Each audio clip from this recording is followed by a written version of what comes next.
तो स्वागत है बच्चों एक बार फिर से हमारे चैनल पर और आप देख रहे हैं आर के वर्ल्ड एजुकेशन, जिस पर हर प्रकार की जानकारी आपको प्राप्त होती है। जैसा कि आप जानते हैं कि क्वेश्चन बैंक आ चुकी हैं, उसके आंसर्स मैं आपको दे रहा हूं।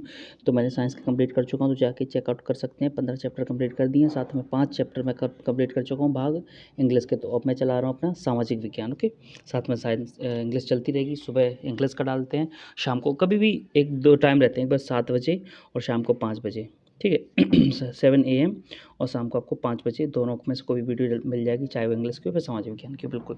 तो इसी वजह से आप चैनल को सब्सक्राइब कर लें और अच्छे से पढ़ें उस चीज़ को, क्योंकि आपको भी पता कि इस बार संपूर्ण लॉकडाउन नहीं लगेगा, ठीक है। संपूर्ण लॉकडाउन नहीं लगेगा तो एग्जाम भी होंगे आपके, ठीक है, फाइनल के, और प्री बोर्ड आने वाले हैं 25 जनवरी से, तो आपको बहुत अच्छे से तैयारी करनी पड़ेगी। चलिए शुरू करते हैं बिना किसी देरी के। पहला क्वेश्चन है, भारत में सबसे अधिक कौन सी मिट्टी पाई जाती है, इसका निर्माण किस प्रकार होता है। मैं आपको बता दूं कि समाज विज्ञान का ये पहले अध्याय का ये क्वेश्चन आंसर है, ठीक है। 30 शब्दों में जिसको आपको लिखना है क्वेश्चन आंसर है। जो पहला पार्ट है ना, वो आपको बना चुका हूँ, क्या बोलते हैं, ऑब्जेक्ट टाइप और सारी की सारी चीज़ों के, और मैंने वो पुट भी कर दिया है। चलिए यूट्यूब पर जाके चेक कर सकते हैं आप। ओके, तो इसका आंसर देख लेते हैं हम। तो इसका आंसर है कि क्षेत्रफल की दृष्टिकोण से भारत में सबसे अधिक क्षेत्रफल पर जलोढ़ मिट्टी पाई जाती है, ठीक है। ये लगभग भारत के कुल क्षेत्रफल का 40% भाग पर जलोढ़ मिट्टी पाई जाती है। जलोढ़ मिट्टी का निर्माण नदियों के निक्षेपण से होता है। और बताते हैं कैसे बनती है, नीचे और बता देता हूँ थोड़ा सा। और इसके कि जलोढ़ मिट्टी को हम दो पंड मिट्टी कहते हैं। इस मिट्टी का निर्माण नदियों के निक्षेपण से किया जाता है। जलोढ़ मिट्टी में नाइट्रोजन एवं फास्फोरस की मात्रा कम पाई जाती है। याद रखना, जिस स्थान पर जलोढ़ मिट्टी अधिक पाई जाती है, मतलब जाएगी, वहाँ पर फसल के उत्पादन के लिए यूरिया खाद डालना बहुत ही अति आवश्यक है, क्योंकि इसमें क्या नहीं पाया जाता, फास्फोरस तथा नाइट्रोजन। ओके, चलिए आगे बढ़ते हैं। दूसरा क्वेश्चन है, संसाधनों के अति दोहन से उत्पन्न हुई कोई दो समस्याएं। संसाधन को ज़्यादा से ज़्यादा यूज़ करने से समस्याएं उत्पन्न होती हैं, वो आपको लिखना है। वो एक्चुअली मुझे मिला नहीं, तो प्लीज़ आप जाके सबसे पहले बुक में ढूंढिएगा, आराम से आपको मिल जाएगा। तीसरा है कि मृदा अपरदन को रोकने की कोई दो उपाय। मृदा अपरदन को रोकने के देख लेते हैं। तो इसका आंसर होगा, देखिए काफ़ी सारे हैं इसमें कि सबसे पहले तो अपने को क्या करना पड़ेगा, संरक्षण, वनों के वृक्षों की अंधाधुंध कटाई मृदा अपरदन का मुख्य कारण होता है, ठीक है, ये कारण है। उपाय क्या करना पड़ेगा आपको, वृक्षारोपण, ठीक है। दूसरा बाढ़ नियंत्रण, ये क्या करती है, बाढ़ नियंत्रण करना पड़ेगा आपको। नियोजित सिंचाई, बांध बनाना, सीढ़ीदार खेती, और कभी कंटूर जुताई, क्या बोलते हैं, समोच्च रेखीय जुताई। तो इसके दो कारण आपको लिखना पड़ेगा। कैसे लिख सकते हैं, सबसे पहले हमको क्या करना पड़ेगा, वृक्षारोपण, वृक्ष जितने लगा सकें मृदा, उससे आपको, क्योंकि वृक्ष की जो जड़ें हैं ना बहुत दूर दूर चली जाती हैं और उसको, मिट्टी को कटाव से रोकती हैं। ओके, बाढ़ नियंत्रण की चीज़ है, जितना बाढ़ कम से कम आ सके। नियोजित सिंचाई, नियोजित चराई, बड़े बड़े मैदान होते हैं ना, उनमें चराई भी ज़रूरी है। चारागाह में भैंस, बकरी, अपने जो गाय है, सारे के सारे चरना भी ज़रूरी है, उससे भी फ़ायदा मिलता है। चलिए आगे बढ़ते हैं। आगे की एजेंडा 21 क्या है, चलिए इसका आंसर देख लेते हैं। तो ये आपका आंसर रहा, जूम कर देता हूँ, थोड़ा सा स्क्रीनशॉट ले लेना सबसे अच्छा, ठीक है। चलिए बता देता हूँ कि यह एक घोषणा है जिसे 1992, मतलब 1942 में ब्राज़ील के शहर रियो डी जेनेरियो में संयुक्त राष्ट्र पर्यावरण एवं विकास सम्मेलन, मतलब यूनिसेफ के तत्वाधान में राष्ट्र अध्यक्षों द्वारा स्वीकृत किया गया है। इसका मतलब सिद्धांत क्या था, ये तो आप एजेंडा 21 से अगर सिद्धांत पूछा है, सिद्धांत लिख सकते हैं, स्क्रीनशॉट ले लीजिए। चलिए आगे बढ़ते हैं हम। तो अब आते हैं कि मृदा निम्नीकरण से क्या आशय है, और मृदा निम्नीकरण को दूर करने के लिए कोई दो उपाय बताइए। इन दोनों को एक साथ आंसर में देख लेते हैं।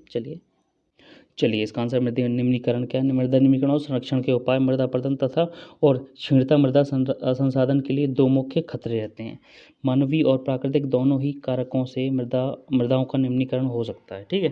मृदा निम्नीकरण, ठीक। मृदा के निम्नीकरण से में सहायक कारण वनोन्मूलन, अतिचारण, रासायनिक उर्वरक और कीटनाशकों का अत्यधिक उपयोग, वर्षा दोहन, भूस्खलन और बाढ़, ये क्या कारण हो गए, मतलब इसका क्या उपाय हो गए, इनके ये कारण हो गए, उपाय नहीं है, ये कारण हो गए, ठीक है। और मृदा निम्नीकरण क्या होता है, मृदा में कमी आना, किसी भी चीज़ की ज़्यादा, कुछ अपन ज़्यादा यूज़ करेंगे तो ऑब्वियस है उसकी उर्वरक क्षमता कम हो जाएगी। हम उनको जलाएंगे, अगर खाली जो मैदान रहते हैं, सूखे मैदान को हम जला देते हैं, तो मृदा की जो न्यूट्रिशनल पावर रहती है वो ख़त्म हो जाती है ना। जितना आपको, अगर जैसे मान के चलो अपन जला देते हैं, खेत जलाते हैं ज़्यादातर लोग, वह कब, गेहूं के खेत जो रहते हैं ना, कटने के बाद जला देते हैं, तो जो उसकी उसमें क्या होते हैं, न्यूट्रिशंस होते हैं, वो जल के क्या हो जाते हैं, ख़त्म हो जाते हैं। पानी, नाइट्रोजन इतना खींच के लेके आएगा। जड़ें जैसे नीचे रहती हैं, आपने देखा होगा कृषि की ऐसी ऐसी जड़ें ऐसी रहती, पतली पतली से, इससे का नीचे वाला पानी ऊपर आता है, मिट्टी में ये जला देते हैं ना, तो इनकी जलने के बाद फिर यहाँ तक पहुँच जाता है, उसके बाद ये ख़राब हो जाती हैं, क्योंकि उनको ना हवा लगती है ना धूप लगती है। इस वजह से जो आपको अगर 40 कुंटल होना है, मान के चलो 10 बीघा खेत में 40 कुंटल होना है, तो वो आपको 30 ही हो पाएगा, 25 और 30 के बीच में, इसीलिए कभी जलाना नहीं चाहिए। चलिए आगे बढ़ते हैं, हम उपाय भी देख लेते हैं कि वनारोपण करके चारागाहों के उचित प्रबंधन तथा पशुचारण नियंत्रण से पेड़ों की रक्षक मेखला बनाकर, ठीक है, मिट्टी की वायु तथा जल में अपरदन रोका जा सकता है। आगे है रेतीले टीलों को कांटेदार झाड़ियाँ लगाकर स्थिर बनाकर, रेतीले झाड़ा इतना है, अगर उनको क्या बोलते हैं, अगर फैलेंगे, ऑब्वियस है ये रेत से भरा हुआ है और ये क्या है अपना मैदान है, तो उड़ उड़ के क्या आएगा यहाँ पे, है ना। इससे अच्छा अपन यहाँ पे अगर रोक लगा दें तो उड़ के या फिर कैसे भी करके नहीं आएगा, पानी की वजह से कैसे भी करके नहीं आएगा ना। तो ये सारे के सारे अपने उपाय थे। आगे देख लेते हैं कि मरुस्थलीय मृदा के कोई 2 विशेषताएं लिखी मरुस्थलीय मृदा की। चलिए देख लेते। तो यह है कि मरुस्थलीय मृदा कम वर्षा वाले शुष्क क्षेत्रों में मिलती है। क्या है, इस मिट्टी में सामान्यतः ह्यूमस का अभाव होता है, मतलब नमी कम होती है मरुस्थलीय मृदा में, ठीक है, ह्यूमस। इस प्रकार की मिट्टी में मोटे अनाजों की कृषि की जाती है। इसका मतलब कि राजस्थान एरिया में मोटे अनाज होते हैं, ठीक है। राजस्थानी एरिया में नमी कम होती है, पानी कम होता है, इस वजह से वो मोटे अनाज पाए जाते हैं। मोटे अनाजों में प्रायः ज्वार, बाजरा, रागी, तिलहन आदि पैदा किए जाते हैं, ठीक है। चलिए आगे बढ़ते हैं। अब आते हैं अगला कि चादर प्रदन किसे कहते हैं। चलिए इसका आंसर बता देता हूँ। आपका आंसर ये है कि कई बार जल विस्तृत क्षेत्र को ढके हुए ढाल के साथ नीचे की ओर बहता है। कैसा, विस्तृत क्षेत्र ढके हुए ढाल के नीचे की ओर बहता है, ऐसी स्थिति में मृदा घुलकर जल के साथ बह जाती है, इससे चादर अपर्दन कहते हैं। पवन अपर्दन अगर अब पूछा जाए तो पवन द्वारा मैदान अथवा ढालू क्षेत्र में मृदा को उड़ा ले जाना ही इस प्रक्रिया मतलब पवन अपर्दन कहलाती है। हमको सिर्फ चादर अपर्दन यहाँ तक लिखना है, ओके, इसके ऊपर नहीं लिखना है, यहाँ तक बस, ठीक है। चलिए अब आगे बढ़ते हैं, इसका आंसर देख लेते हैं दूसरे। अगला आपका क्वेश्चन है कि बांगर एवं खादर में से कोई 2 अंतर लिखना है, 2 अंतर, क्योंकि 2 नंबर का पूछा जाएगा। चलिए आंसर बताए तो इसका आप स्क्रीनशॉट ले लें। सबसे बढ़िया तो सबसे पहले तो स्क्रीनशॉट लें इसका, ठीक है। पुराने जलोढ़ अवसादों के निक्षेपण से निर्मित उच्च भूआकार को बांगर कहते हैं तथा बाढ़ को नवीन जलोढ़ मिट्टी से निर्मित निचले भाग को खादर कहते हैं, ठीक है, बांगर या खादर। आगे है दूसरा, ऊंचाई के कारण बाढ़ का जल यहाँ नहीं पहुँच पाता, लेकिन यह संपूर्ण भाग में बाढ़ का जल जो है ना पहुंच जाता है, यहाँ संपूर्ण भाग में बाढ़ पहुंच जाती है, जल पहुंच जाता है उसका, ये 2 लिख सकते हैं। इसके अलावा ये तीसरा लिख सकते हैं, इसका विस्तार पंजाब व उत्तर प्रदेश में अधिक पाया जाता है, लेकिन अपनी खादर का क्या, इसका विस्तार पूर्वी उत्तर प्रदेश, बिहार, झारखंड और पश्चिम बंगाल में पाया जाता है। इसका मतलब ये पुरानी बात करें ना, पुराने एरिया की, तो इसको हम मगध बोलते थे, ठीक है, मगध साम्राज्य, नाम सुना होगा, मगध साम्राज्य। चलिए अब आगे बढ़ते हैं। चलिए आगे देख लेते हैं, अंतर्राष्ट्रीय वाला नहीं मिला, आपसे एक बार चेक कर लें, 2 प्रयास, ओके। चलिए 11वीं देख लेते हैं, मृदा निम्नीकरण के कोई 2 कारण लिखना है आपको, ठीक है। चलिए देख लेते हैं, इसी में से ढूंढ लेते हैं मृदा निम्नीकरण के 2 कारण स्पेशल का, निम्नीकरण एवं संरक्षण के उपाय, तो ठीक है, लेकिन क्या है इसका, मानवीय और प्राकृतिक दोनों ही कारकों से मृदाओं का निम्नीकरण हो सकता है। जैसे मृदा के निम्नीकरण में सहायक कारक, ये तो सहायक कारक है, कौन कौन से हैं कारक, जैसे क्या कह सकते हैं हम, मानवीय और प्राकृतिक दोनों ही कारक स्पेशल माने जाते हैं, ठीक है, इतना लिख सकते हैं आप। और आगे का लिखें तो लिख सकते हैं, कोई दिक्कत नहीं है। चलिए आगे बढ़ते हैं।